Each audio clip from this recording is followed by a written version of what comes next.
отмечают во всех уголках земного шара, и везде этот праздник обрастает собственными традициями, иногда очень интересными, а иногда довольно странными. Окунемся в эти обычаи глубже и рассмотрим интересные факты о Рождестве в отдаленных государствах и их отличия от привычного для нас празднования.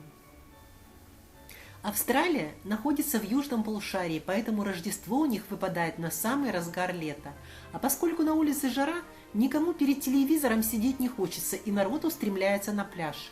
Так что неудивительно, что здесь Санта-Клаус появляется со стороны океана на доске для серфинга.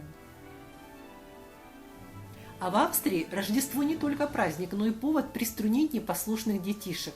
Молодые парни одеваются в жуткое существо с козлиными рогами, колокольчиком и розгами. Это существо называют Крампус. В таком виде они сопровождают Святого Николая, который в этой стране заменяет Санта-Клауса и Деда Мороза. Добрый святой дарит послушным детям подарки, а его антипод, Крампус, грозит засунуть тех, кто не отличается хорошим поведением, в мешок и унести в свою страшную пещеру. В Дании на Рождество нужно задабривать озорного эльфа по имени Ниссе. Датские семьи готовят своему эльфу рисовый пудинг или кашу. Считается, что если этого не сделать, он может украсть все подарки до того, как дети проснутся.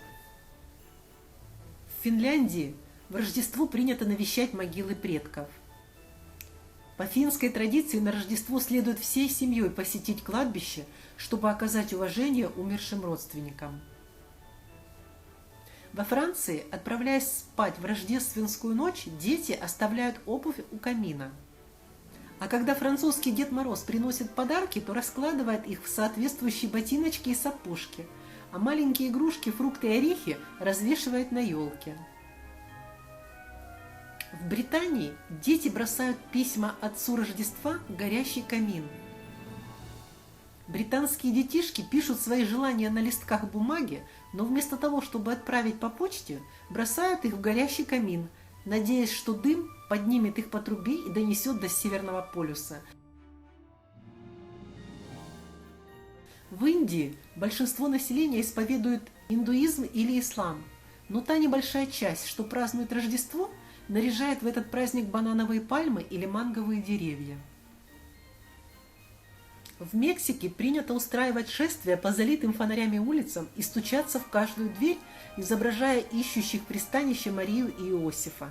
Дойдя до местной церкви, люди бьют керамические тарелки, что символизирует прощание со Старым годом. В Норвегии прячут метлы, чтобы ведьмы не озорничали. Норвежцы верят, что в рождественский сочельник в небе снуют ведьмы и другие зловредные духи, а поскольку метлы считаются главным средством передвижения ведьмы, то в норвежских домах принято припрятывать их в укромные места. А в Каталонии дети выбивают подарки из рождественского полена. За несколько дней до Рождества в домах Испании устанавливают на специальных подпорках рождественское полено, и до самого праздника дети заботливо укрывают его одеялами ночью и подкармливают днем, а в Рождество полено переносят в камин, и дети бьют его палками, чтобы из него посыпались маленькие подарочки. В России же праздник Рождества официально вернулся лишь в 1990 году, однако во многих российских домах в течение всего минувшего века поздравляли друг друга с Рождеством, дарили подарки и даже устраивали праздники. А в действующих в то время храмах неизменно совершались торжественные праздничные службы. И сейчас сохранился обычай широкого празднования Рождества. У нас также по традиции дарят друг другу подарки, устраиваются гуляния, игры для детей и для взрослых. Ведь Рождество Христово напоминает нам о том, что свет, любовь и добро живут в каждой душе. Вот так, друзья, я искренне поздравляю вас с Рождеством, желаю вам и всем вашим близким в эти праздничные дни счастья, любви, мира и спокойствия. Всего всем доброго!